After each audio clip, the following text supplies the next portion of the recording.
Well, I think that we can get started. So Giovanna, if you want to do a little intro on the simultaneous interpretation services, you are free to go. Yes, good evening, everyone. In order to provide language access, this meeting will have simultaneous interpretation from English to Spanish and Vietnamese. Please note that the translation globe will not appear until after I read through all language instructions. If you are bilingual, you do not have to click anything. If you're not bilingual, you will have to select the language that you speak in order to hear the interpretation. If you're on a laptop or a desktop, you will see a globe at the bottom right of your screen. Please click on the globe icon that says interpretation and select English. If you're on an iPad or a similar device, locate the three-dot menu on the upper right and select language interpretation and then select English. When it's your turn to speak, please remember to be loud and clear and speak at a moderate pace, as the interpreter will be interpreting simultaneously into the other language. Buenas noches a todos. Esta reunión contará con interpretación simultánea bidireccional del inglés al español y también en vietnamita. El globo de traducción no va a aparecer hasta que se haya leído las instrucciones en todos los idiomas. Si usted es bilingüe, no tiene que presionar nada. Si usted no es bilingüe, tendrá que elegir su idioma para escuchar la interpretación. Si está usando una computadora, verá un icono en la parte inferior de su pantalla a la derecha en forma de globo que dice interpretación. Haga clic ahí y seleccione español. Si está usando un iPad o teléfono, localice el menú de 3 puntos que aparece arriba a la derecha, haga clic en interpretación de idiomas y elija español. Cuando sea su turno de hablar, por favor recuerde hablar con voz fuerte y clara y a un paso moderado, ya que la intérprete estará interpretando simultáneamente al otro idioma. Gracias. Thank you. Xin chào mừng mọi người tới buổi hội đàm trực tuyến của thành phố San José ngày hôm nay về việc điện hóa hệ thống nhà. Để mà sử dụng dịch vụ thông dịch ngày hôm nay thì xin quý vị bấm vào biểu tượng quả cầu ở phía dưới màn hình của quý vị nếu mà quý vị đang dùng máy computer để bàn và chọn Vietnamese tức là tiếng Việt. Nếu mà quý vị đang sử dụng chương trình Zoom trên điện thoại thì xin bấm vào dấu 3 cái chấm và chọn vào biểu tượng quả cầu rồi chọn tiếng Việt tức là chữ Vietnamese để mà được nghe thông dịch. Xin cảm ơn quý vị. Thank you, Hannah. Sorry, one second. I'm seeing that only 3 of the 4 interpreters are showing up on the interpretation channel. Okay, sorry. Bear with me for one moment. There we go.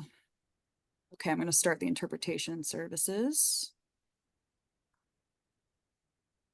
Okay. Hi everyone. Thanks for joining. I'm just going to do a really quick intro before I pass it over to Sean. So my name is Hannah Greenberg. I'm on the city of San Jose's Climate Smart team, which is an environmental services.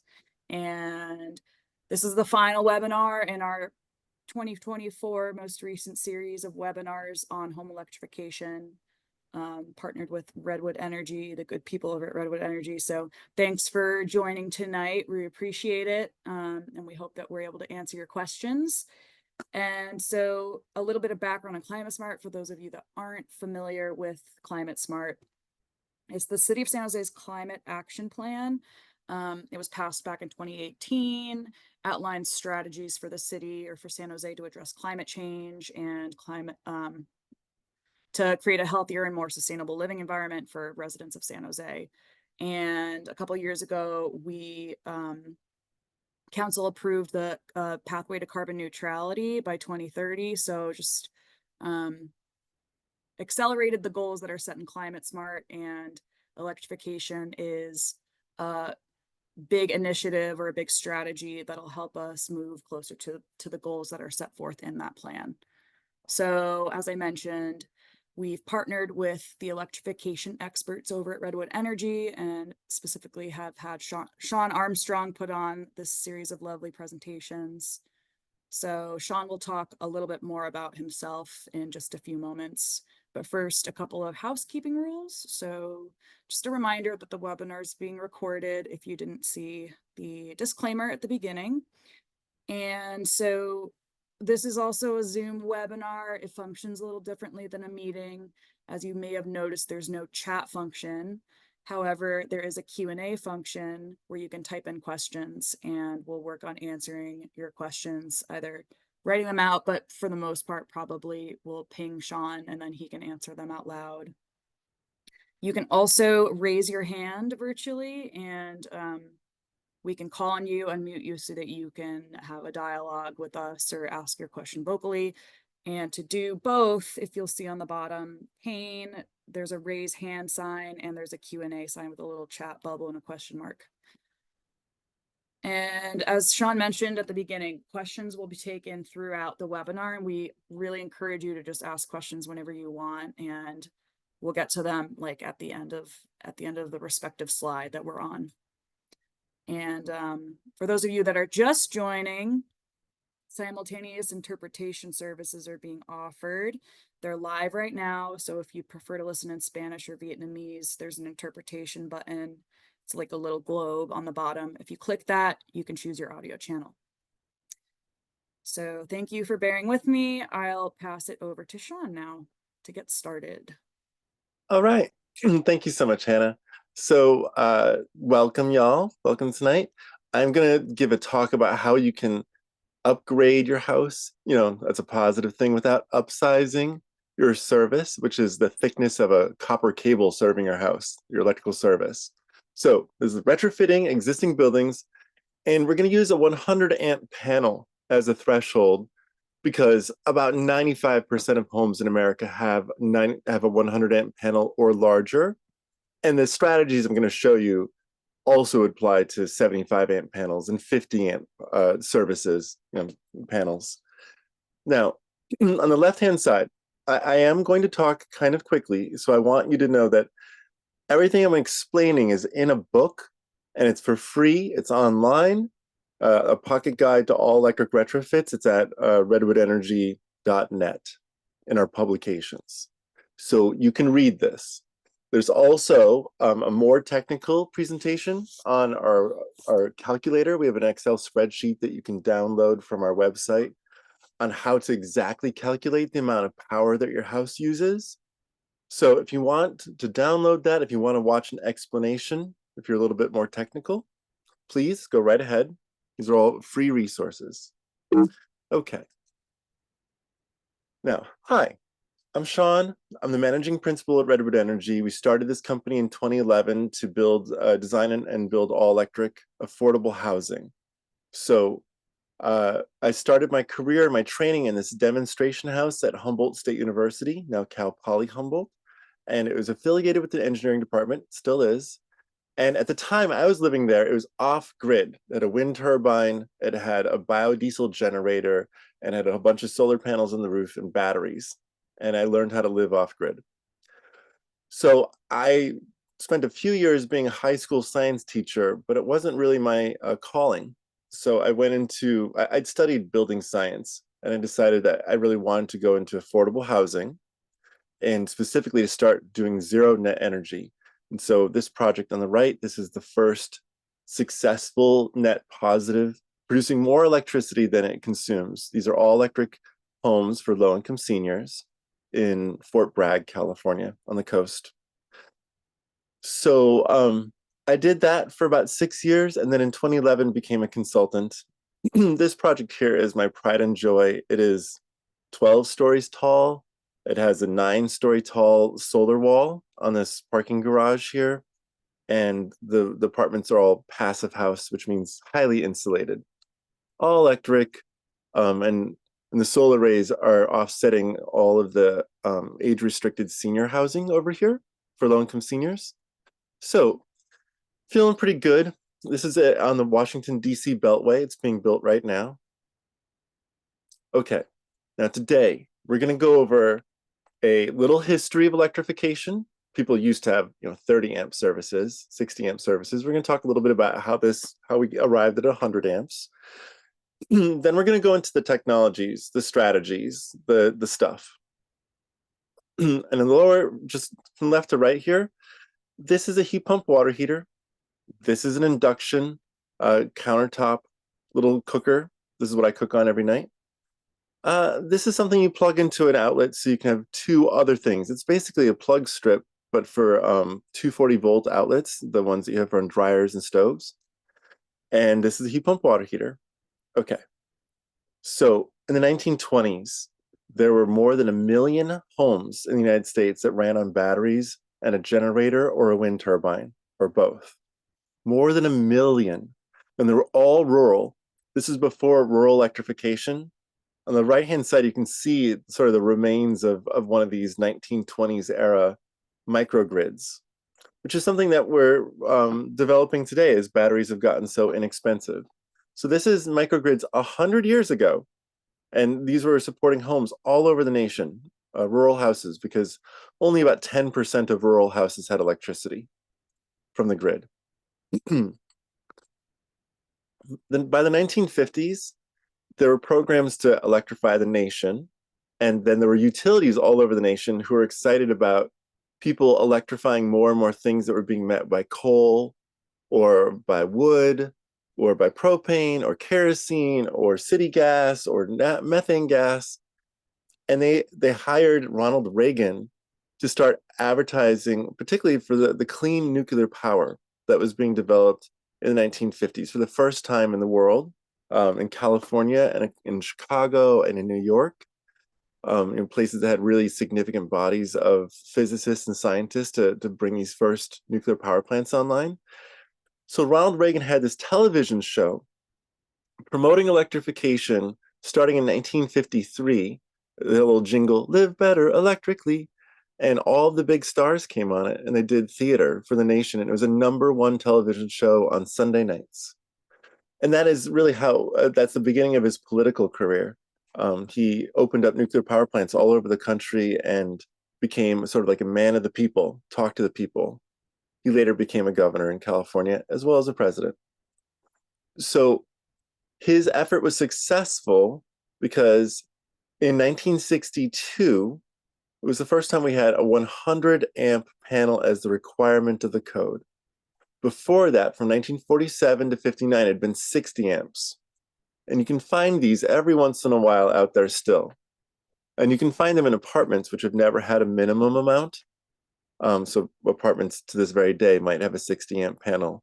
But every house in the country since 1962 has been built with a 100 amp panel, and most houses have been retrofitted to 100 amp panels or more. So that was why they hired Ronald Reagan. The electric utilities got what they wanted, which is they wanted the code to require that people had enough power to build an all-electric home in 1962, which was like a national craze all the way until the oil embargo of 1973. So today, you can see what all-electric construction, where it is happening, where is all-electric construction happening? And starting, as I said, in the 1950s, when it became a real push, and in 1962, when it became possible because the code required everyone to have enough power delivered to have an all-electric home. California, where we're talking, this is 8% all-electric, because we've had policies dating since the 70s, essentially, that encouraged gas. California only pumps 10% of the gas that it burns, and 90% of it is delivered from all over the nation. Next to us in Nevada, you can see it's twice as much, 16%. Next to us in Arizona, it's 40%. And those are the kind of numbers you see in the South. Until you get to places like Florida and Hawaii, who both have such high water tables. I mean, Hawaii is an island, but Florida is a marsh, and it's very difficult to get natural gas even delivered there. So most people have vacationed and stayed at an all-electric hotel and eaten at an all-electric restaurant, and gone and shopped at all sorts of commercial buildings that were all electric if they've gone to Hawaii or Florida. This San Jose, which is within the Bay Area Air Quality Management District. So one of the reasons why you're getting this presentation is because San Jose's elected officials, who are a part of the Bay Area Air Quality Management District, they're all composed of elected officials. And this Air Quality Management District, with this black outline here, that is already an announced and adopted policy to phase out gas water heater sales in 2027 and gas furnaces in 2029. And the South Coast Air Quality Management District is about to announce the same standards, and it's called Zero NOx. Right now, we have ultra low NOx as a standard. What that will mean is that people who are either building new construction or have a furnace or gas water heater that breaks will not be able to purchase and install in this area a gas water heater or gas furnace starting in 2027 and 2029. The state of California is planning to adopt those same dates for the state by the California Air Resources Board. They have legal authority. It's already been established by the Supreme Court many times. Legal authority to manage greenhouse gases within the state. And so the governor in 2022, just 2 years ago, issued an order to try to accelerate the phase out of fossil fuels in the state with deadlines by 2035. That's for everything. That's for manufacturing cement. That's for mining. That's for buses. That's for ports. That's for houses. That's for vehicles. It's everything. They're trying to have a carbon neutral state by 2035, which matches, I believe, Hannah, is it 2030 that San Jose is trying to be carbon neutral, or is it 2035? 2030. Right. So it's slower than San Jose. Let me show you what San Jose has been up to. Now, on the left-hand side, this is our nation. And this is this spring, March 12th, 2024, up here, the New York Times, where these are from. So that you can see that battery cars, hybrids, right, that's a little bit more than 10% of sales now. And electric only is about 8.5%. Combined together, it's about 20% of all cars in the nation are sold with a battery right now. But look over here at all electric sales. In the green spots, these are where it's 50% or above. And that means like 60 and even 70%, but they just stopped at 50% is where they're mapping it. And so San Jose is right here.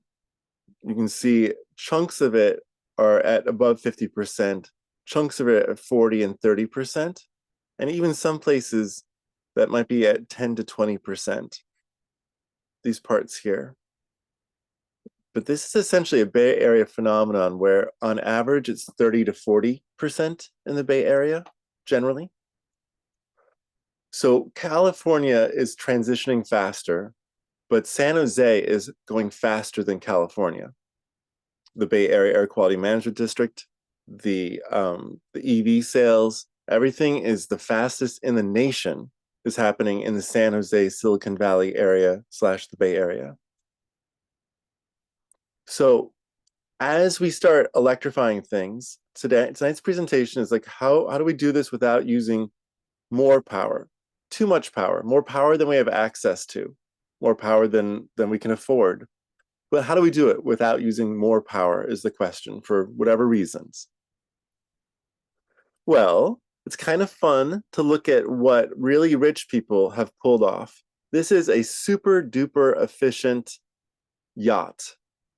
And it can go, because it is so efficient with the technologies I'm going to show you tonight, heat pumps, induction, electric vehicles, it can go 100 miles a day with the solar panels on this roof, and there's no fossil fuels being burnt, no gasoline, no diesel. You can see it has a hot tub on the back. And this is about $1 million for every 10 feet. So this 120-foot long, 3-story tall yacht with 6 bedrooms in it and a movie theater, it is about $12 million. It comes with this electric submarine. It comes with one of these electric jet skis made by Tega. And it also comes with this sort of helicopter airplane. You see here, this is its early drawings, but this is the real one. So this is what can be done now if you have enough money. And I'm going to show you how to do it on the cheap to make this affordable, but it's just fun to see what people are doing. Now, I'm going to try to teach an idea first, and I haven't done this before, so let me know if this helps or not. A lot of people are used to thinking about energy efficiency and the amount of electricity they use a year, an electricity that they might use in a day. That's called a kilowatt hour. It's a kilowatt over an hour. It's an amount of time and an amount of electricity combined. So that's the unit, and most people think that way. Tonight, we're going to look at it differently. We're going to look at it in power. Now, an analogy here is that power is the amount of water that's coming out of a faucet. Energy is the accumulation of that water over time. A bucket full, that's a kilowatt hour. But first you had a watt coming out for, or say 1,000 watts coming out for an hour to make 1 kilowatt. So these two ideas, the amount that's coming out versus the accumulation of it. And tonight we're just going to talk about the amount that's coming out of the faucet, the amount of energy you're using right now, not really over time, but just right now.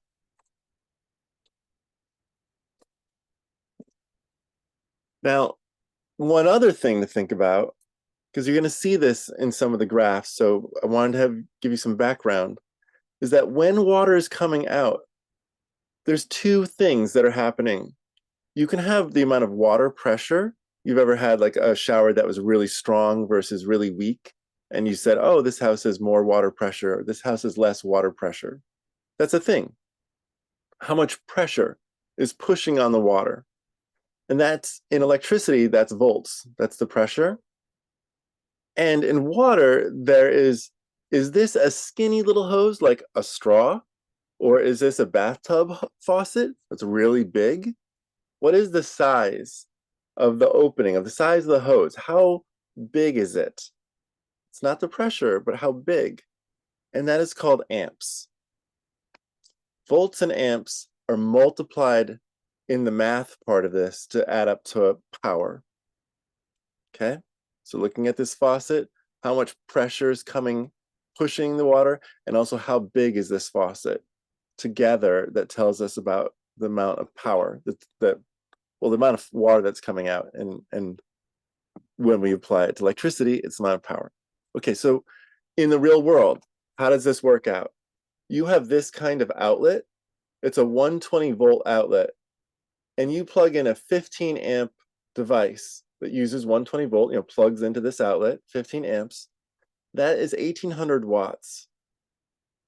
That amount of power is what you're using right now as this thing runs, maybe for 20 minutes. It uses 1,800 watts for that 20 minutes. Now, this is a real product, a heat pump dryer. Down below here, oops, this got a little bit squished, but expand it so it looks like a normal machine. It uses the same outlet. It's 120 volt, but it doesn't use as much amperage. So this is now 1,200 watts. This uses less power in the moment. Let's see if I can fix this real quick because it's bothering me. Okay. All right.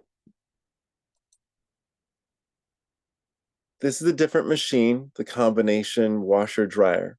But the important thing is to see how voltage times amperage equals a certain amount of watts.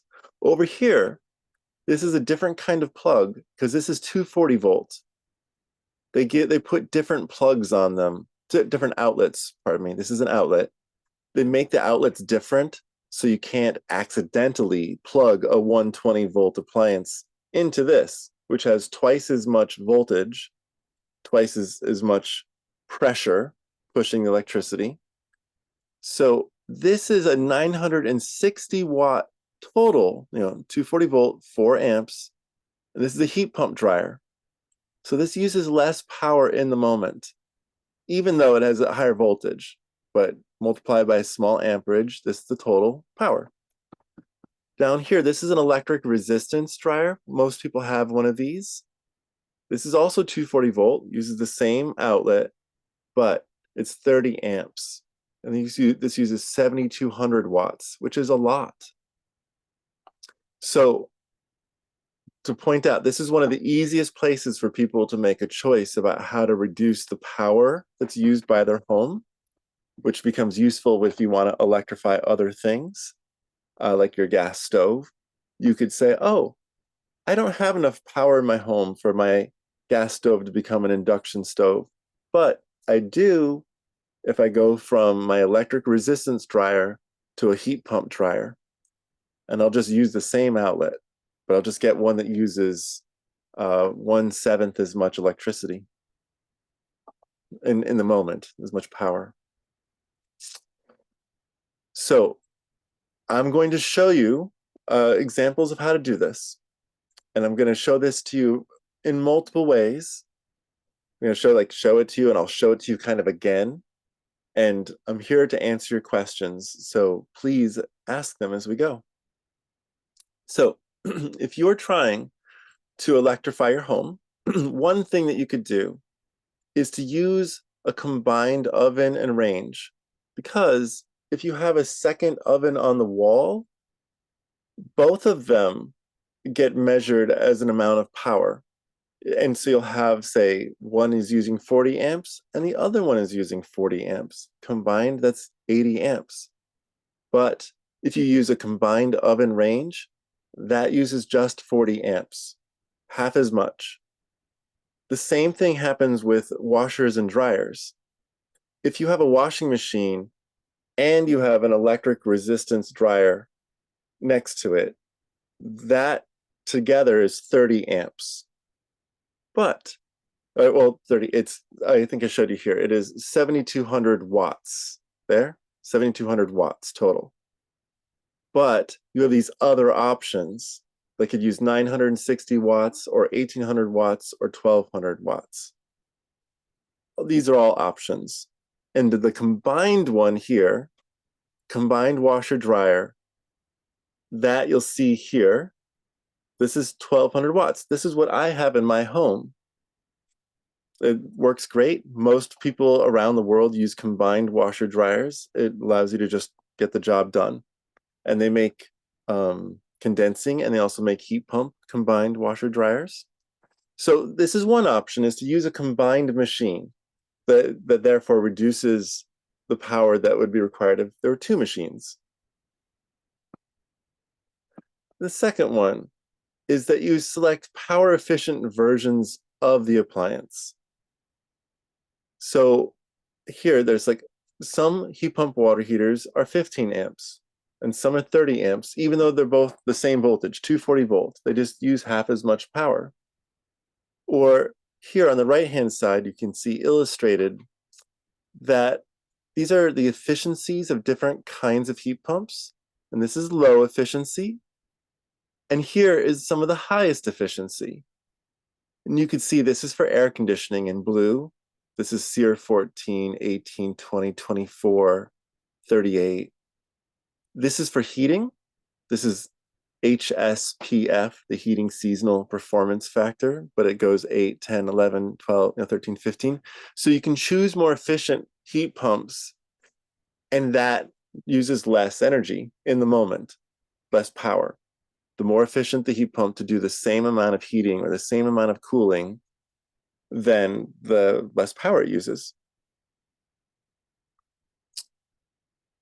The third thing you could do is by air sealing and insulating, but this is just an illustration of air sealing.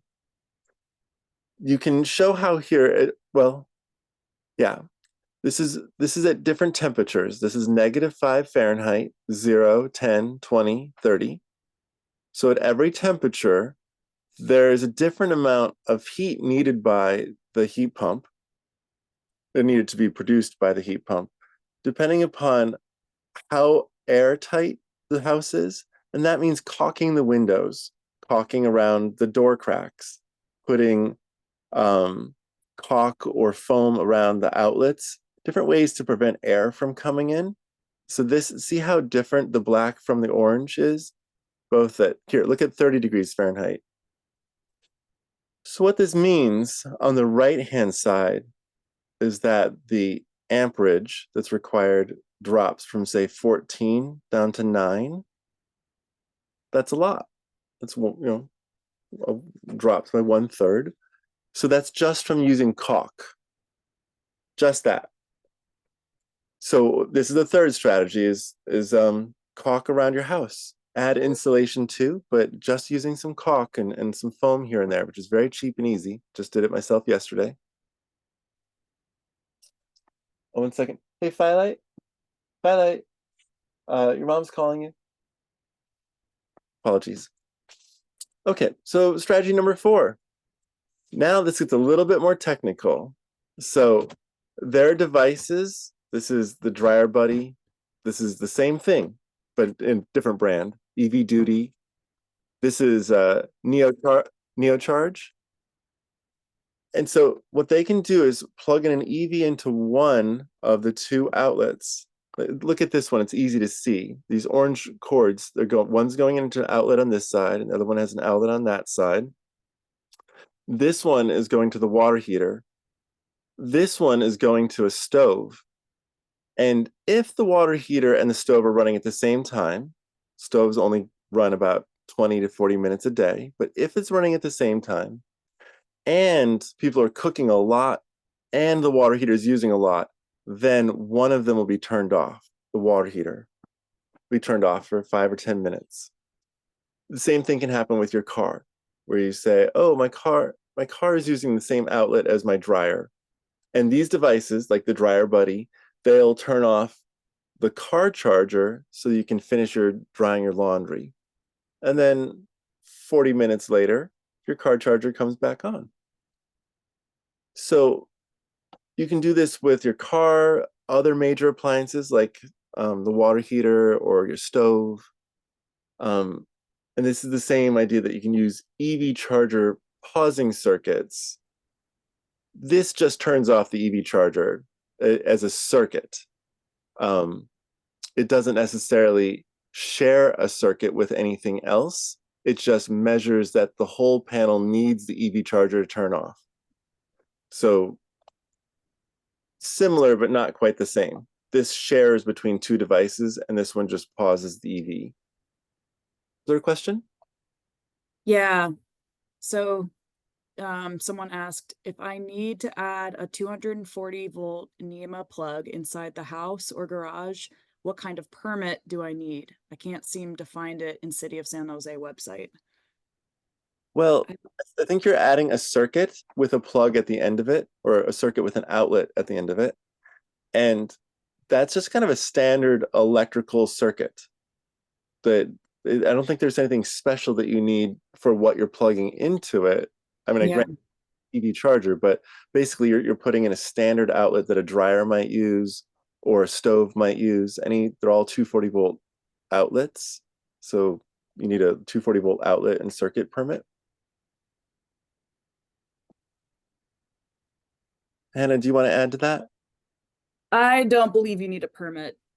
I don't think you would need a permit for this type of plug. Oh. Or I don't know. I might be misspeaking. I don't know like a whole lot about the permits, but from my understanding, I don't think you would.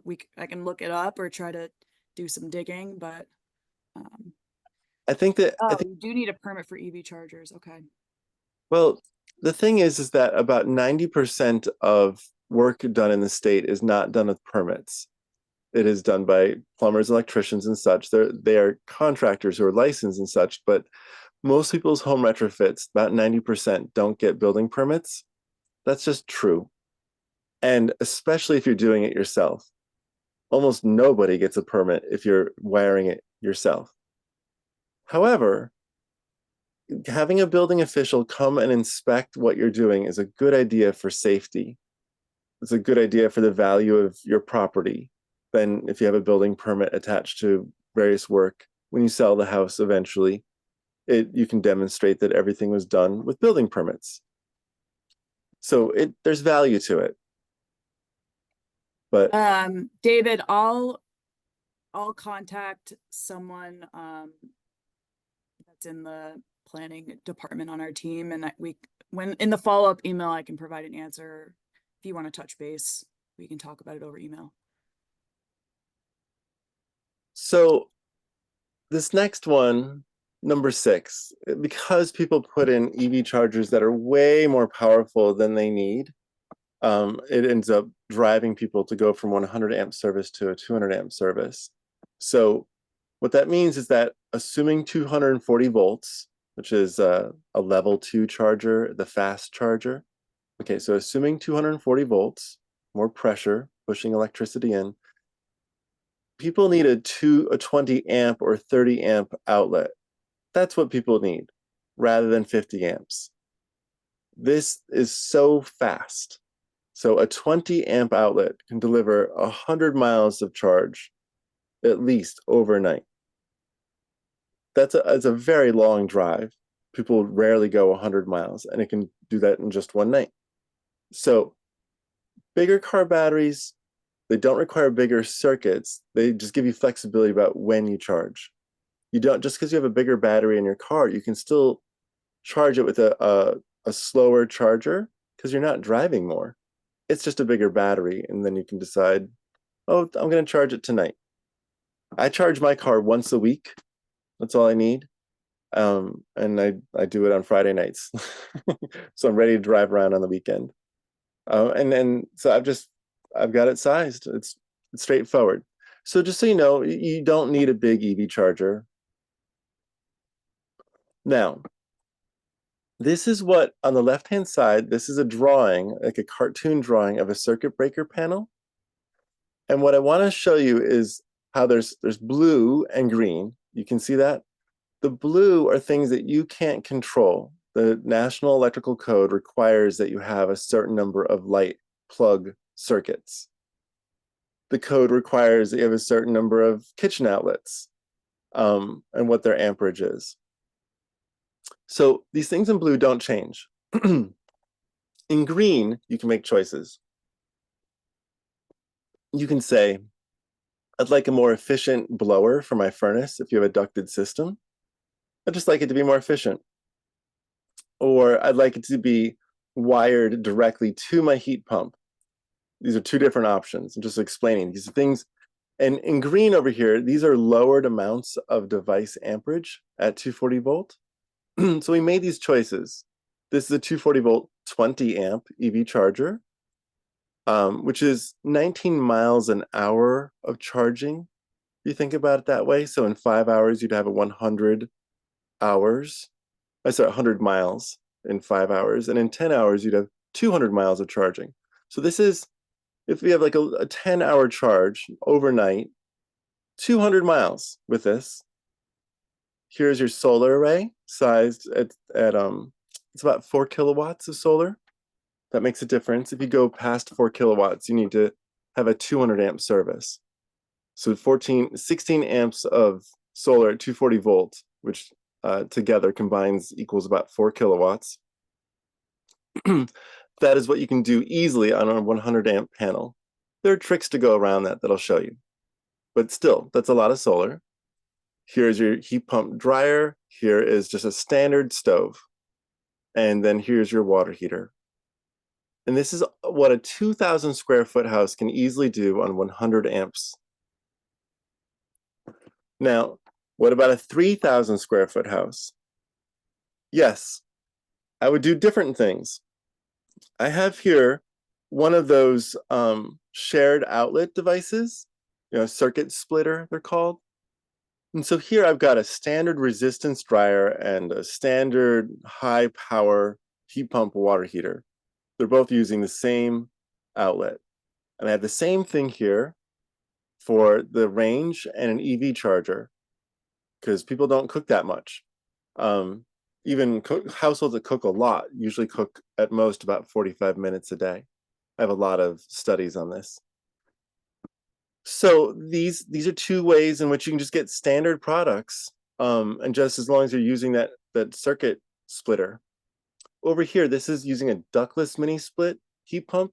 Ducted systems use a lot of extra energy. I showed you here how this forced air unit for the ductwork has its own power demand. And if you use ductless, that power demand goes away. Here we have the same 4 kilowatt solar array, 240 volts, 16 amps equals 4 kilowatts. That's a 3,000 square foot house. We've studied this, and you can get to about 3,600 square feet on 100 amps. Past that, you need more power. Hey, Sean, Yes. we have another question / comment. So it's the same person has a NEMA 14-50 plug with a 50 amp breaker in their garage. and they charge their EV at 20 amps at night. Their sub panel is 125 watts, but they're afraid that a city inspector will come and tell them that 50 amps is too much. They understand what you're saying, but in reality, we need clear guidelines. Without inspectors giving us problems, without clear guidelines, most owners will avoid getting inspections. I agree that it's difficult to have inspectors come and look at your work. And if you apply for a permit ahead of time with a design, then they can tell you then whether or not they will approve it. And after you've installed it is not the best time to ask someone to come out and approve what you've done. So I think you're right to be a little bit afraid, and that's just the downside of not getting a building permit. But it's extremely unlikely that a city inspector will ever come to your property. It's only done if someone else is complaining about you. So looks like, I mean, you're only charging it at 20 amps and you have a 50 amp breaker. So it seems safe to me. Okay, carry on. So here we have one of the solutions. This is a smart panel for your whole house. And as I was showing how you can turn off the water heater while you're cooking, or turn off your EV charger while you're cooking, or whatever, you can balance these different loads if you're exceeding the amount that one circuit can use. One circuit is a loop of wire, essentially. It is a circuit is a circle, right? So one circuit, one loop of wire in your house, having two things plugged into it, taking turns. Well, this is an example where all of these breakers can be turned off so that something else can use power. In this way, your 100 amp panel can support 400 amps of things plugging into it. It is very, very hard to use 100 amps, even if you have 400 amps of things plugged in. I can show you studies that say that basically people never go above 80 amps, no matter what they're doing. It's just almost impossible. So everyone with their 100 amps, it has enough. But this is a legal way for you to plug in 400 amps of things so that the building official is comfortable with it. And SPAN is made in San Diego. They are installed in San Jose. On the right-hand side, this is out of Canada. It's called The Genius by Koben, K-O-B-E-N. It's not used as much in California, but I just wanted you to know there's other products in the SPAN. This is almost the same thing, but this is designed to be a sub panel, not the main panel for the house. So you plug a sub panel into the main panel, and a sub panel is so that you can have more space to plug things in. But this is a smart sub panel, so it can turn off different items, turn off the water heater for a few minutes if everything else is using too much power in the moment. So once again, helps you manage the amount of total power you're using right now by turning something off. And basically, it can roughly triple the amount of power that you could plug in and comply with the code. So if you have a 50 amps at 240 volts, if you have 50 amps in your panel, in this sub panel, you could then plug in 150 amps of things into the lumen panel. And if those 150 amps of things actually even used the 50 amp circuit that's delivered to it, then one or two things might get shut off. But that is just extremely rare. So this is mostly a safety device. Hey, Sean, we got another question. Cool. So this shared circuit splitter you mentioned before a couple slides ago, for the example you showed about a normal dryer and a heat pump water heater, both located in different areas of the home, where is this splitter placed? And do you need long extension cords to connect both appliances to the splitter? In the splitter can be, well, it is placed wherever the 240 volt outlet is. And if you, generally 240 volt devices are delivered without a plug on them. And so you take a cord and you hardwire, like an electrician will wire 240 volt. So yes, you'll need long, not extension cords, but extension cords can also work. But yes, you can have long wires. Sometimes the stove is on the opposite side of a wall of the EV charger or the water heater. And then it can be a very short distance. But it's also okay if it's a long distance, is what I'm saying. This works for both. And these are all examples here. On the left-hand side, this is an example, this smart splitter by NeoCharge, where this is an EV charger and this is a dryer. So when the dryer is going, the EV charger is off. But the NeoCharge can allow both of them to operate at the same time if you're not charging at a very high rate or the dryer is not using that much energy. Dryer Buddy, same idea. Simple switch, it doesn't allow you to operate both at the same time. It is, as its name says, simple. It's a transfer switch, one or the other operates. When you're done operating both, about 15 minutes later, it'll allow the other thing to turn back on. It'll allow the water heater to turn back on, the EV charger to turn back on. But the NeoCharge lets both happen at the same time, as long as they don't exceed the total power allowed by that outlet, whereas the simple switch does not. It allows just one thing or the other. Split volt is the same idea. Thermolec is a little bit bigger. You can run more electricity through it. It's for like really fast EV chargers. And here's another one, EV Duty. All doing the same thing. Two things are plugged into one outlet. Now, to explain briefly why you don't want to go up to a 200 amp service from the 100 amps, is that all these red things are things you have to pay for. And whenever you get a new blue wire that the utility pays for, all of these things in red may have to be replaced. And they might have to get moved. And it might take you months. So we did a big survey where we got 35 electricians to sit for about an hour. We paid them. And these 35 electricians shared lots of their costs with us. And we found that it's not less than $2,500. And it's up to $30,000 to deal with all the red parts. And it can delay for 2 months to 18 months.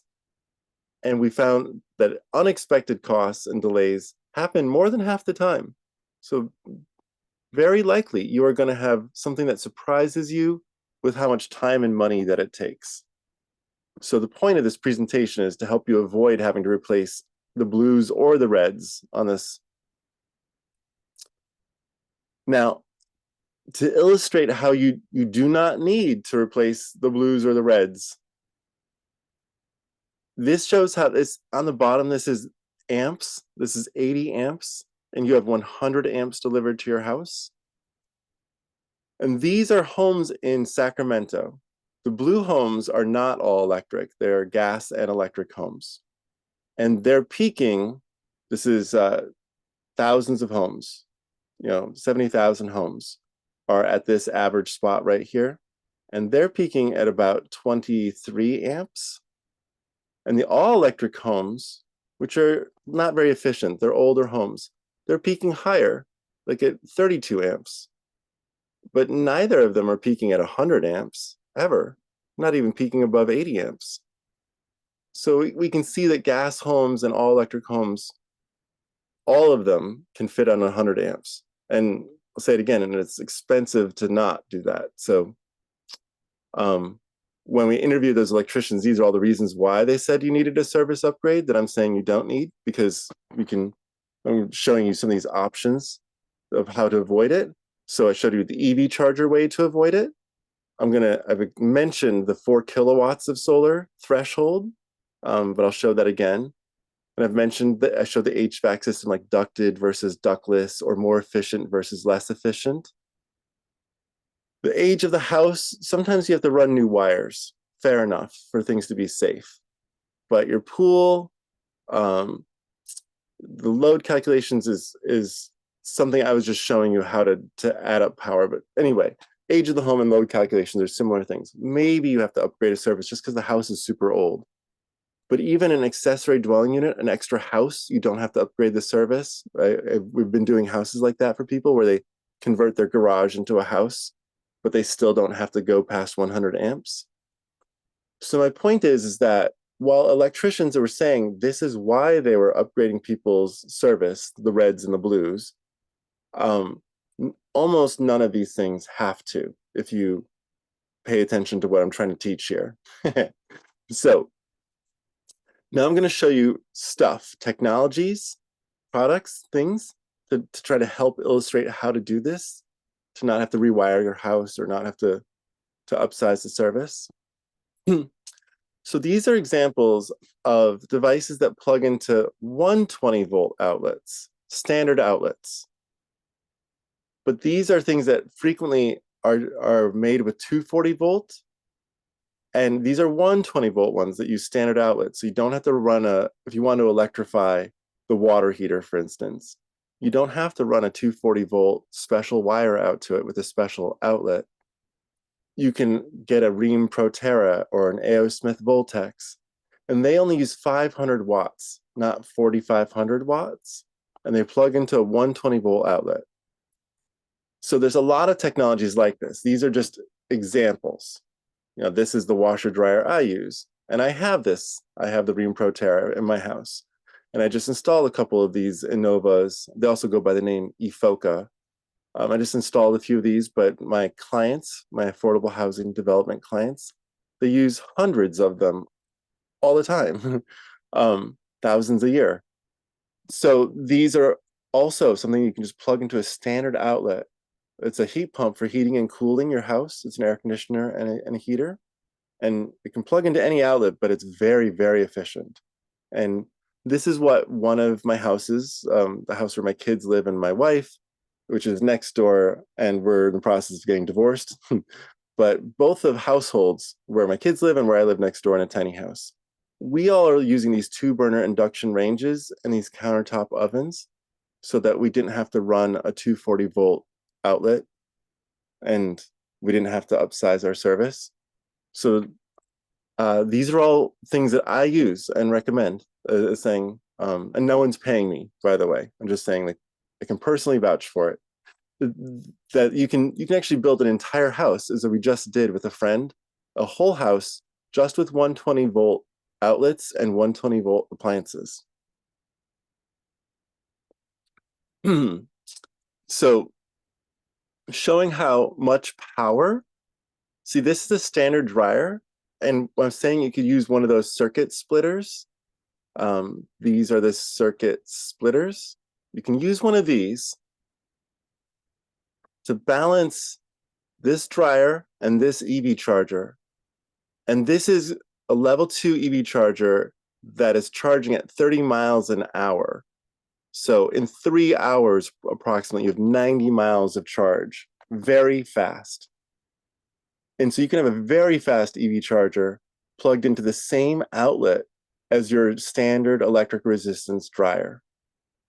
Or you can get one of these power efficient heat pump dryers or condensing dryers that are 120 volt, and then just use the outlet that was the dryer outlet. Just use that outlet now just for your fast EV charger. These are options. I'm trying to explain the technologies and how you use them. So I'm focusing now on these dryers because this is the easiest one. Getting a new dryer that can, getting rid of a very high power dryer is the easiest way to free up power in your house. So these are examples. The left-hand side is the one in my house. It's by LG. It's very nice. All in one. And LG is making them both in heat pump all in one and condensing all in one. Here we have a heat pump dryer that's big, but it has electric resistance backup, so it is using this amount of energy, even though it is mostly as efficient as one of these. It has backup electric resistance, so it can go really fast, and it's very big. It's 7.8 cubic feet, It's a very big dryer. And here we have LG's heat pump version. Here is their condensing version. Condensing is technically a kind of electric resistance that's a little bit more efficient. So this heat pump version is a lot more efficient and it dries clothes a lot faster, maybe an hour faster than this one on the left. So the heat pump version dries faster and uses less energy and less power in the moment, but costs a little bit more. Here are the water heater options. So when I started my consultancy in 2011, there were only water heaters that had electric resistance and a heat pump. So they used this amount of power, 7,200 watts potentially. Then they got better and started using 4,500 watts. And recently, they've made heat pumps that don't use more than 900 watts, although they actually use closer to 400 or 500 watts, but they're rated for 900 watts. These are examples. A.O. Smith, which is very quiet. I think this is sort of the premium product right now, the best one, although LG has an excellent water heater out there. This is the one that's 120 volt, plug it into any outlet. Rheem makes one. It's noisier, but it's less expensive.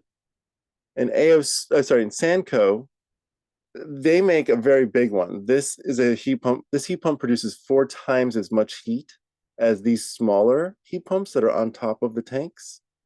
This is separate, stands alone, and 4 times as much heat and costs about 4 times as much money.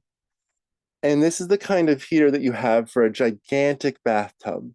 One of those really big eggshell bathtubs that 2 people can sit in, or a sitting tub, a Japanese sitting tub. So not your standard water heater for specialty gigantic bathtubs. But otherwise, for normal households with standard bathtubs, standard showers, these are fine. Hey, Sean, quick Yes. question. So what is the difference between a heat pump water heater versus a hybrid electric heat pump water heater? Good question. So these water heaters, they have a heat pump on top of them. And they're not hybrid, they're standard heat pump only water heater. But you can add to it an electric resistance heater, which is a metal rod that goes down the middle of the tank, basically. And that is a second heater. They put that in there so that if you are running out of hot water, you can heat up the water faster than what the heat pump can do. And that's a good thing. But this A.O. Smith, this has electric resistance in it, but only 900 watts. And the heat pump uses 400 watts. A.O. Smith has just started selling this model. There are other models which are standard hybrids. They have a 4,500 watt electric resistance rod in it, not 900 watts. So A.O. Smith, this is a hybrid, but a 900 watt hybrid. Over here, the Rheem, this is not a hybrid. This is also a 400 to 900 watt heat pump, but it doesn't work when it gets really cold outside, like 30 degrees Fahrenheit, whereas the A.O. Smith does. So the Rheem tank needs to go inside of garages or down in San Diego. It needs to be a little bit warmer to always work in the wintertime. So this is not a hybrid. Over here, the Sanco, this uses a different chemical inside of it to gather the heat, a different refrigerant, and that is CO2, carbon dioxide.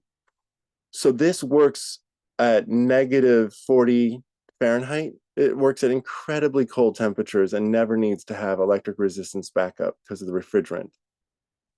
So here you have 3 different strategies for heating water that all of them use less than 900 watts, but a hybrid here on the left, but a very low power hybrid or power efficient hybrid, a non-hybrid model in the middle that uses refrigerant that doesn't work well below isn't designed to work better than about 35 degrees Fahrenheit. And then the one on the right-hand side, which is a premium product, no electric resistance in it, very power efficient, just expensive, you know. Hopefully that helps. I see there's a question there. Oh, no, it got resolved. Now this isn't, go ahead. I was sorry, it was the same question you just answered. Okay. So this is cheap. This is inexpensive. $700, and this is a heat pump that's big enough for your whole house if your house is very energy efficient. So my partner, he took his 1,500 square foot house and insulated it, and he runs his whole house heating on just one of these, which is a cheap window heat pump. But it has an inverter in it. An inverter is another name for a computer. And the computer makes it so that it runs faster and harder as the temperature gets colder to continue putting out heat. This is a new thing since 2009. Computers have come in heat pumps. Basically, as computers got small enough to do work inside of a heat pump like this, and so they control it to make it quieter and produce heat in the wintertime. So you can do that. This is enough for a very well insulated house or a not so well insulated house for maybe 1 or 2 rooms. I showed you this earlier, just to remind you though, the range of efficiencies. And this is the most efficient. I don't even have it on the graph, but it's SEER 42, and its heating, so its air conditioning efficiency is a 42, and its heating efficiency is a 15. So literally off the chart. But it's only this small heat pump. This is for, this heat pump produces about as much heat as this heat pump does. But this one is using half as much energy.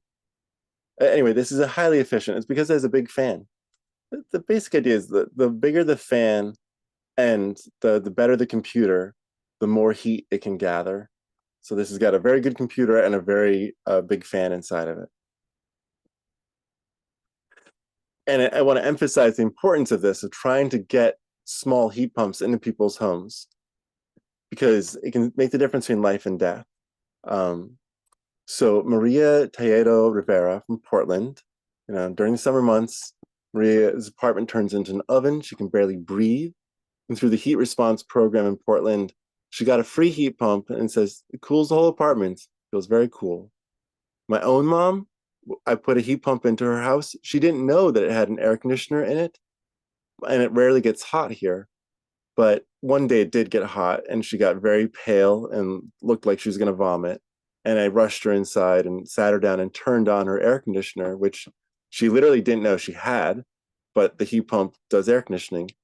And her color came back and she felt better.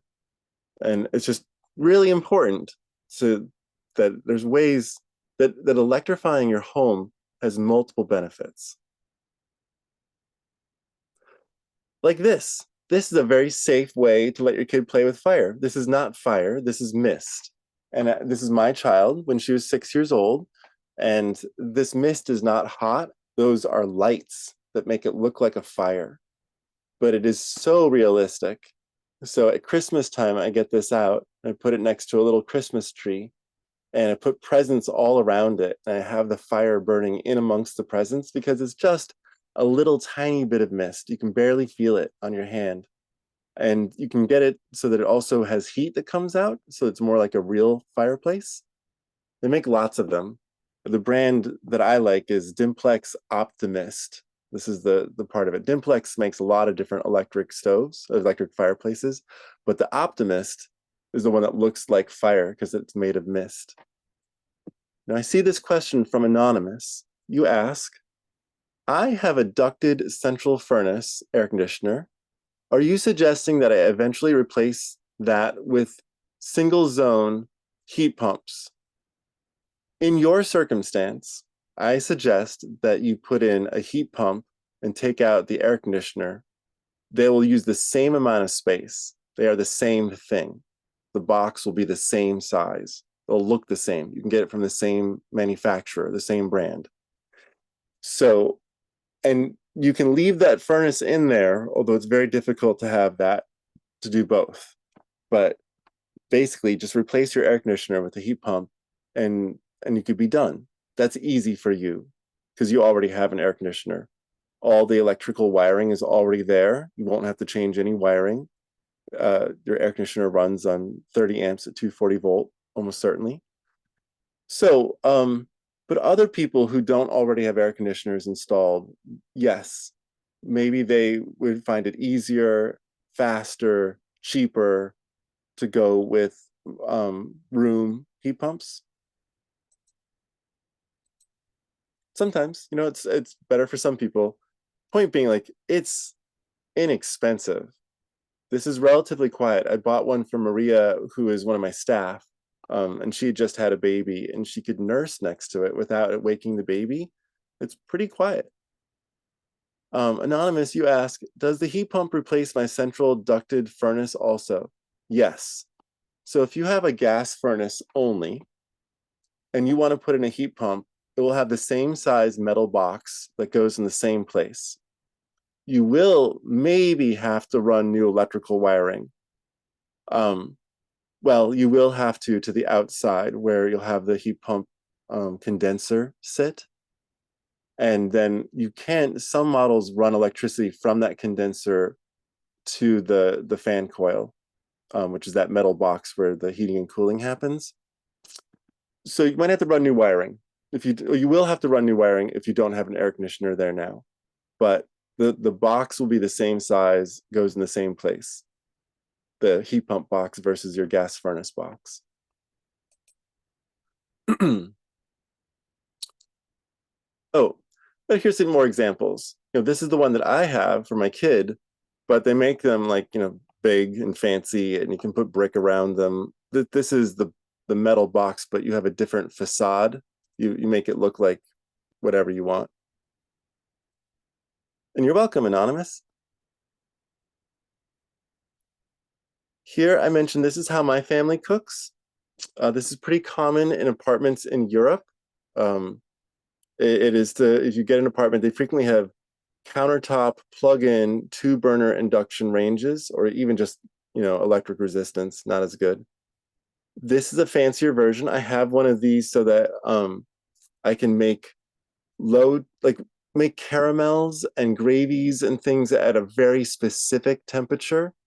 For many years, my farm, I live on a farm, we've had a cow, and we've milked the cow every day. And so we've made things that were like puddings and fancy caramels out of the milk.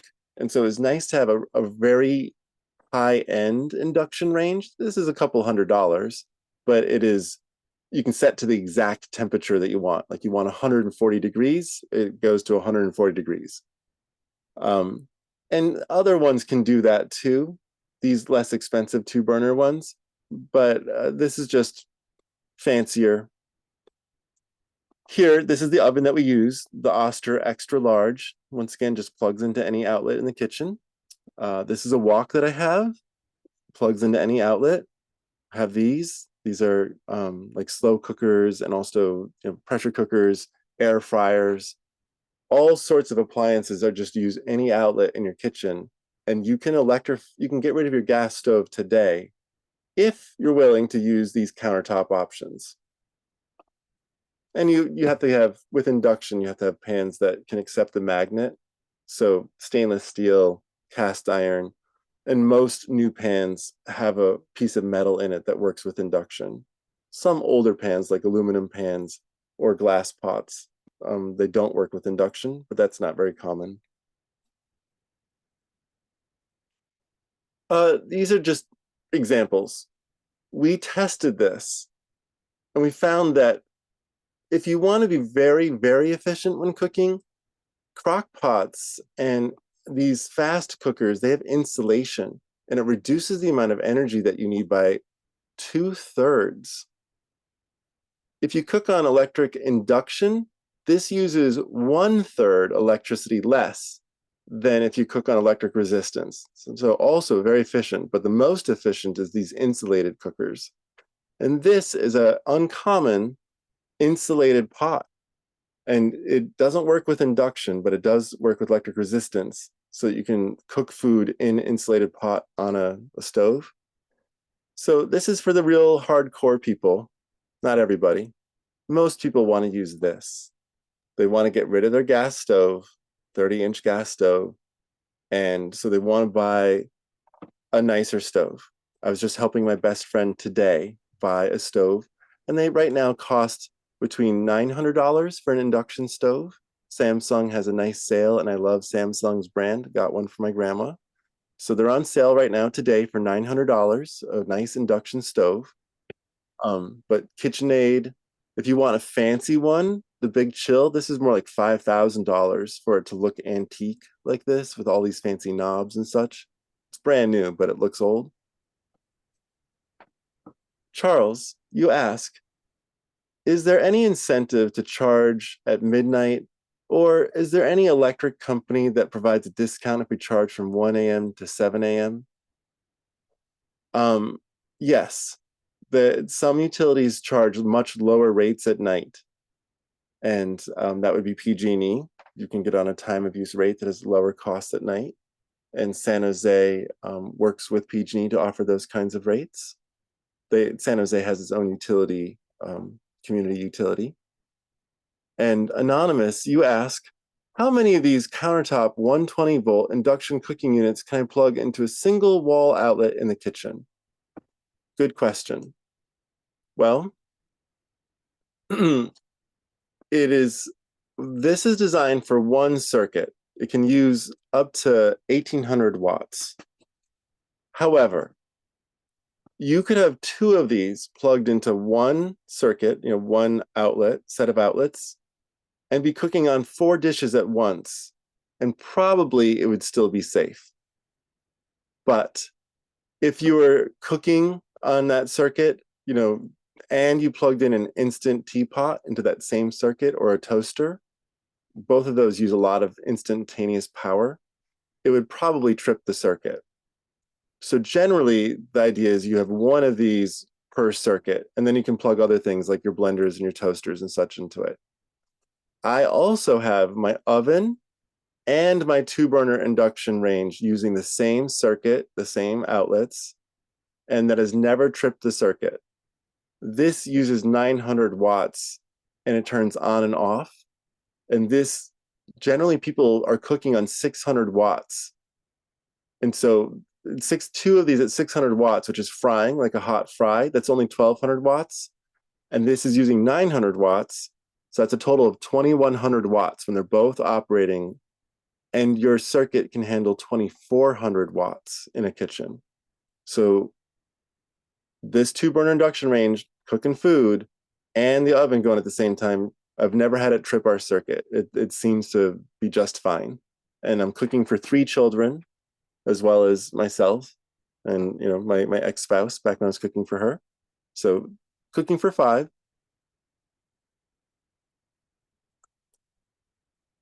I think you understand here. The important thing about this is that you have to run a new 240-volt outlet to the spot where the stove is if you use 240-volt. These are standard stoves and they use 240 volts. And that's a different kind of plug, right? And different kind of wire. Now, if you want to barbecue outside, I just gave one of these to a friend and he has been cooking every day for a month now on this because he loves to barbecue and it's so easy. So this is the barbecue I gave him. It's 120 volt, just plugs it out on his porch, and it's legal to use these in San Jose. Like if you had a charcoal barbecue during the summertime, it might not be legal for you to start that fire up because it's so much smoke. But you can always cook outside on an electric barbecue. They don't really make much smoke, but they make all the grill marks. It's just perfect grilling, but you use just an outlet. If you have a hot tub or if you have a swimming pool and you'd like to keep it hot, this is a great example. This resort in upstate New York, all the way back in 2011, they got rid of their propane pool heaters and they put heat pumps in. And you can see in the summertime, they have 3 heated swimming pools and at least 2 hot tubs, but I think there's more over here. In the wintertime, they just keep 1 outside swimming pool at 80 degrees and 2 hot tubs using these heat pumps. And it cut their bills in half. Heat pumps are very, very efficient for heating water to temperatures like 80 degrees and 105 degrees. It's not hard for a heat pump at all. It's a very efficient. Here, another strategy, technology here is load flexible EV chargers. So they can either, depending upon how much power is available, they can charge 2 cars on one outlet at the same time, for instance, or pay attention to how much power is available in the house. This is a favorite one of mine. I mentioned before that 4 kilowatts is what you can usually put on a 100 amp service. However, if you plug in your solar array here, right behind your meter, you can plug in 15 kilowatts of solar, not 4 kilowatts, 15 kilowatts of solar if you plug it in here on a 100 amp service. So that's equivalent essentially to like a 300 amp service, almost a 400 amp service, but a 300 amp service is what you'd usually need for a 15 kW system. Yeah. So quite impressive. It's called a connector. This is a clipping inverter. So you want to plug in a solar array that's bigger than 4 kilowatts, but you're not going to use a connector. Instead, this solar array will cut off the extra power that would require you to get a new service to your house. It just says, okay, more than this amount, don't want. That will only happen in the summertime. Red is April here, heading into summer. And this is, in the wintertime though, you're gonna see the peak power doesn't get clipped. So this changes every day. But the idea is that you can put up a 5 kilowatt or 7 kilowatt or up to a 15 kilowatt array on a clipping inverter so that you never have to have a service upgrade. You don't go past your 100 amps allowance. So it is, you do get more energy. Obviously you lose some when it's clipped, but you can see here, this example, 40% more solar array with clipping gained them 33% more energy in the spring and summer and 39% more energy in the wintertime. So it works great in the wintertime and it cuts some of the power of the day off in the summertime. A clipping inverter. Solar Edge is the main manufacturer of them. This, if you want to figure out just doing it yourself, if you do it yourself, all of it, $6,400. And this is our friend Tom Cabot, lives in Menlo Park. He's a mechanical engineer. So he bought a discounted heat pump water heater. He put in his own 240 volt amp circuit. He did his own wiring. He did everything himself. Put in his own heat pumps, his own induction cooktop, his own washer dryer. $6,400 if you had all those gas loads and you just paid for it yourself. These folks, I love them because they've done so many of the best. They've really showcased how to do it right. So they have one of those circuit splitters for their 2 EV Teslas, right? They also have an electric motorcycle. So that's one of these. They use a neocharge. So they have a neocharge balancing their 2 Teslas, and they've got this neocharge balancing between their water heater and their induction stove. And then they got rid of their high power dryer, and they got one of those power efficient dryers I'm showing you. And they have a 3,400 square foot house in Los Altos Hills. This is, a lot of people worry about the grid going out, and it's terrible when the grid goes out because you lose everything that you want.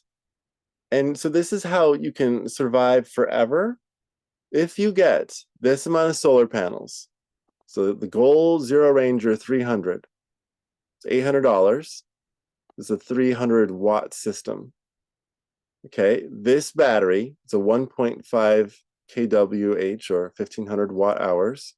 It's $2,000. This is your solar production. This is your storage. And we've done all the math on this. It's a very careful analysis. What this gives you every day for 1 to 2 people is you'll have 2 hours of charging You'll be able to keep this fridge freezer super efficient as Panora. You can keep that running the whole time, essentially, because fridges and freezers turn on and off every so 10 hours of continuous running equals all of the runtime in a 24-hour period. So this can go indefinitely. You can stay warm all night with this electric blanket. This is your little evaporative cooler. It's not an air conditioner, but it does evaporate water to keep you cool. You could be cooking in this roaster, and here you'd have lighting at night. And this would be for $3,500 total. This is what it looks like if you have an earthquake or a serious disaster or something and you want to be fine. This is what it takes with a solar and a battery. And that is the end of my presentation. Just want to remind you of the resources that I've got online to help you if this went by too fast. And this pocket guide to all electric retrofits of single family homes goes into detail about how to do this 100 amp panel preservation, how to not to go past 100 amps.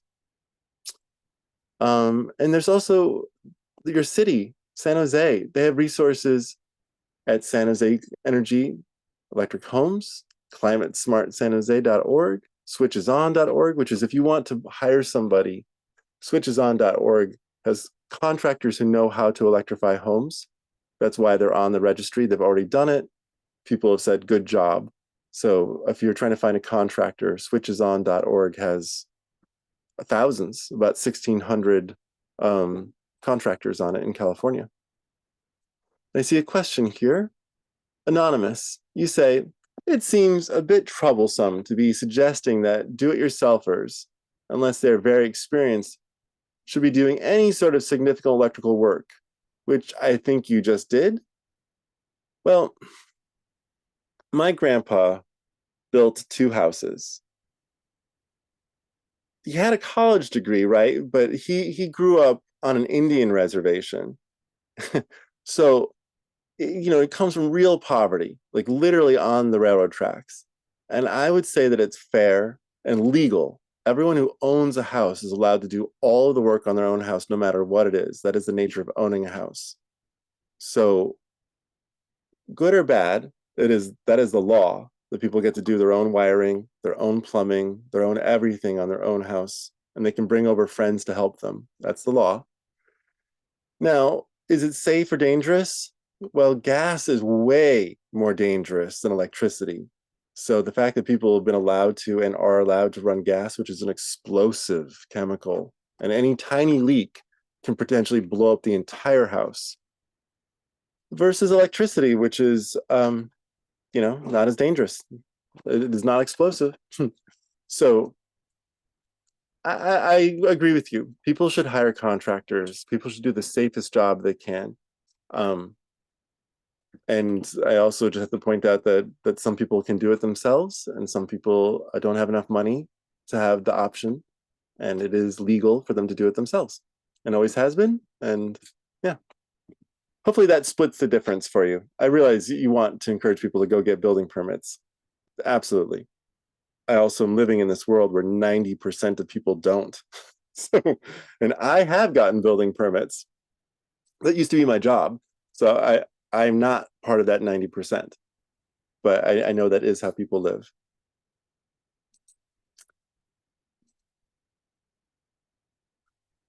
Oh, and you don't want novice people to do their own electrical work. Yeah, I don't want that either. But YouTube exists now where you can learn how to do everything with a real teacher teaching you. There's so many resources. If you want to do it yourself, it's never been safer. People used to have to read books and try to figure out what the book meant. Now you can watch 5 tutorials, or you can watch 20 tutorials or 100 tutorials on anything having to do with wiring. On our website, on our YouTube site, Redwood Energy's YouTube site, we have 45 videos on how to do it yourself. And we curated those from hundreds. So we'll have like 3 on how to do a ductless mini split, 3 on how to install your own induction stove, 3 more on how to wire 240 volt to anything. So if you want, you can go to Redwood Energy's YouTube site and teach yourself. And it's never been safer than it is right now. And I agree that people should definitely be safe. Yeah, study up, like watch YouTube Yeah. videos. Make sure you have instruction before tackling something.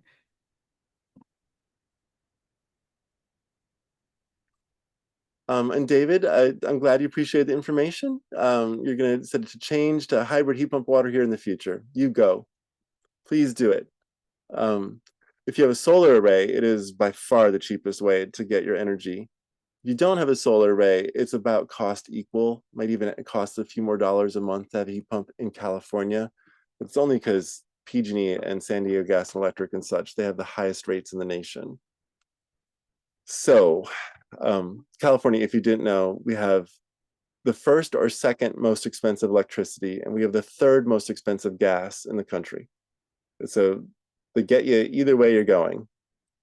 So I just encourage you to just electrify. And if you're really trying to save money, put up a solar array, because that is the cheapest electricity of all.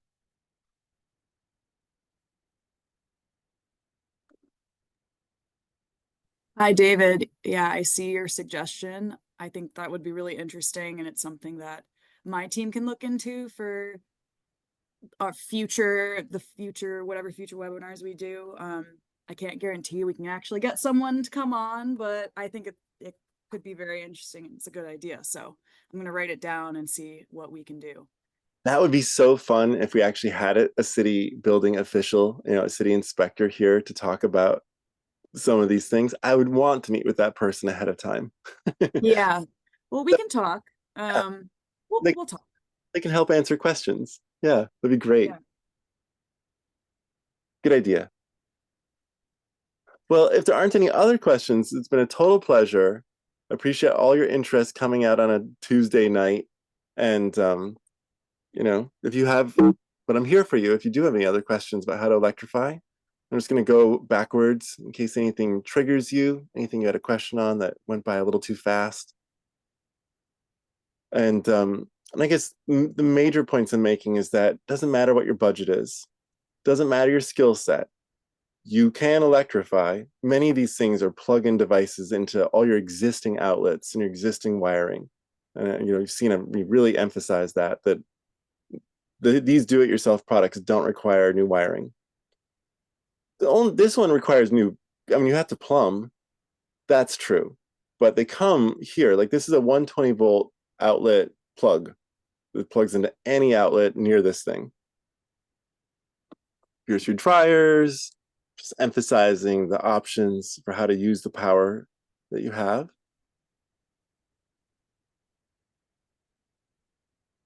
Just emphasizing you really can do this. No, don't forget this. This is why.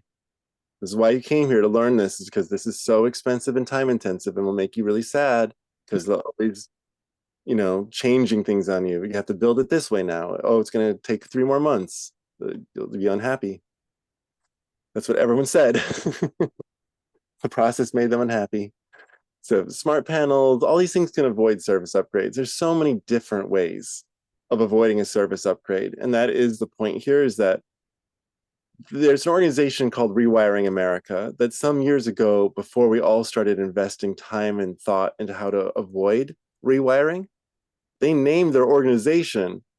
They're like, we want the nation to electrify everything, and that's going to require rewiring everything. So Rewiring America is what they called themselves. But now we're all trying to teach this idea, is that we don't need to rewire our houses. Yes, we need to put some more wires up to get remote solar arrays delivered to cities, or remote wind turbines delivered to cities. Yes, that kind of rewiring of America is useful. But we don't have to do that in homes. The future is here. I see some questions.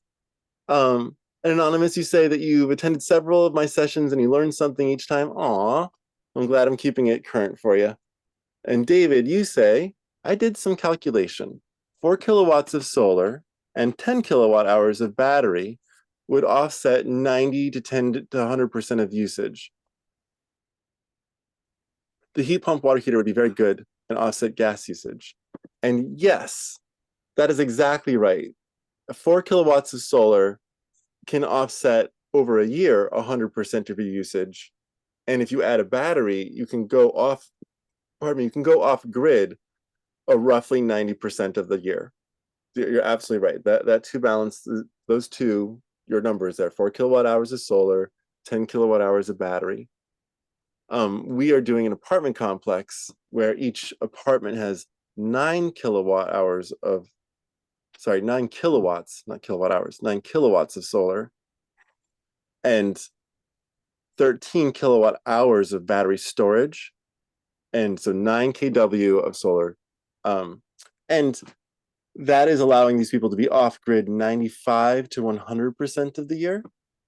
This is apartment complex. We got a grant to do this. So what you're saying here, hypothetically, I'm saying we are doing that. And in order for us to get to 100% of the year, we have to use a 9 kilowatt array, about double what you have there. But if we had a 4 kilowatt array for these apartments, we'd be closer to like 80 to 90% off grid. So yeah, you're about right. Good job.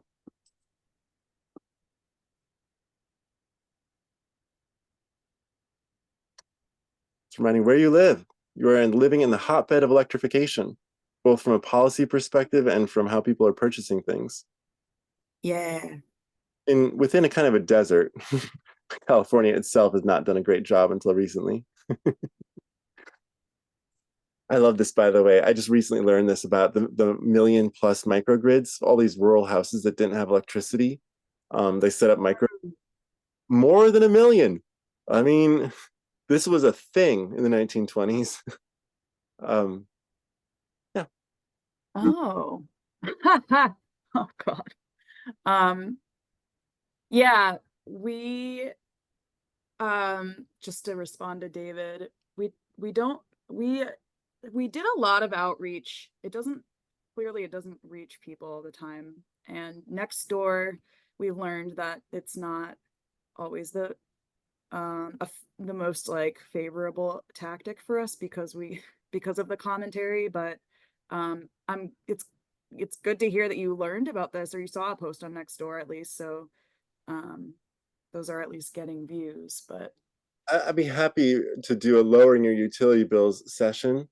But an anonymous attendee, you're saying kind of the same thing that David is saying. It's like people are complaining because PG&E has the second highest electricity prices in the nation. San Diego has the first. And these are incredibly upside down. We pay literally 10 times as much money as most other utility customers in the United States. Most customers are paying 6 cents a kilowatt hour, 12 cents a kilowatt hour, the average being like 12 to 14 cents. And we're paying 44 cents, 60 cents, $1 a kilowatt hour in San Diego at peak. Crazy prices. So you cannot lower utility bills easily with insulation. You can't lower it even with the most efficient heat pumps. Efficiency, like let's say that you did everything you could do for your house and lower its energy consumption by 30%. You did the HVAC system, you did everything. And 30% would be a very accomplished number. I mean, yes, you could go deeper, but that is a very accomplished number. That's throwing pretty much everything you have at it without being off the wall crazy. So in that world, 30%. PG&E raised utility rates on you more than 30% in the last 2 years. You're not going to efficiency your way out of this. You have to add solar to the roof and potentially a battery so that you can also dump more electricity into the house in the evening. But that is the only way in California that dramatically lowers utility bills. Efficiency, I'm sorry to say, not insulating your house, not air tightening your house, all those things you can do. But if you do them and you get that 30% reduction at the end of the rainbow, all you've done is, wind yourself back 2 years, and your utility rates were still highest in the nation 2 years ago. That's just only gotten worse. So that is the answer, is rooftop solar and potentially a battery as well. And if you put a 4 kilowatt solar array up on the roof, that would be right sized for self-consumption most of the year. You would use all that energy during the day, especially if you charge your car. So when I was saying like a 4 kilowatt solar array is roughly what you want to do on your house, unless you use a clipping inverter, it is also good advice for people who want to maximize the value of the solar array. A 4 kilowatt solar array is going to make energy in the fall and in the winter and in the spring. That's the perfect amount. And sometimes in the summer, it'll export to the grid, and then you won't get paid very much for it. But most of the year, with a smaller solar array, you'll self-consume. Insulation still, I mean, Yeah. solar aside though, it's a great and like, would you say relatively speaking, a lower cost or like a kind of first step? Attic insulation would be the first kind of insulation to do. Yeah. If you have a crawl space, that's great also. I, of course, insulated my house. I air tightened my house. But like I said, it reduces your heating load less than you wish, unless your house is not insulated. Like, Yeah. from an uninsulated house to an insulated house, yes, definitely insulate whatever you can. But once your house is insulated, adding more is not a very significant benefit, and it's difficult and expensive. We did, just to chime in really quickly, we had a grant, we did some grant work with NREL, the National Renewable Energy Lab, through a DOE grant, and they did some like modeling for a couple of different areas of San Jose, the building stock. And one of the things that they discovered was like a huge majority of houses have really poor insulation. So it seems like for at least certain households, it could be like, it could make at least somewhat of a tangible difference, at least in San Jose. Yeah, it does. It's just that if you're asking the question, how do I dramatically reduce my utility bills? Yeah, your bills is different. Yeah, because the bills keep on going up. Yeah. Using less gas or using less electricity is not cutting it yet. And so, yes, you use less energy, but because the cost of the energy has gone up so dramatically, your bills will stay the same. So that's my point. Not that you can't save energy by insulating, although it's important to say that before you insulate, generally you should do air tightness.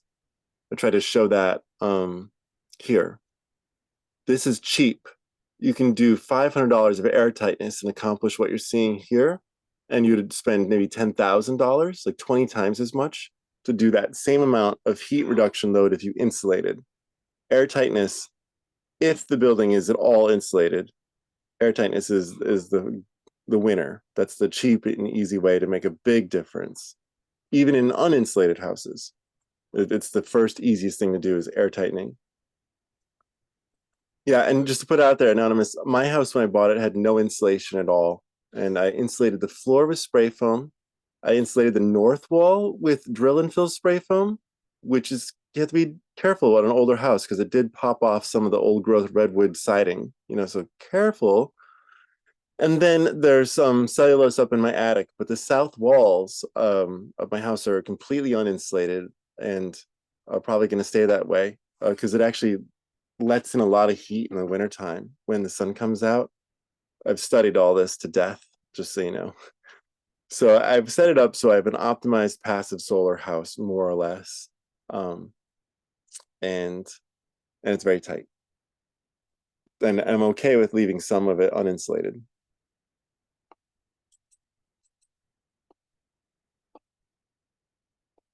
But you can do more. I'm not trying to say I'm prescriptive, Is there any other questions?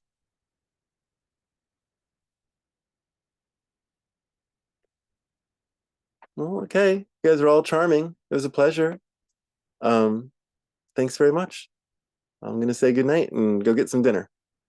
Thanks, everyone. We'll try to follow up by the end of the week, and we'll also reach out when the recording's available and up on our webpage. And just special shout out to our interpreters. Thank you so much. Really appreciate your time. Thank you, interpreters. Appreciate it. Take care, all. Thanks, Sean. Hey, thanks all around. Couldn't do without you. Okay. Good night, everyone.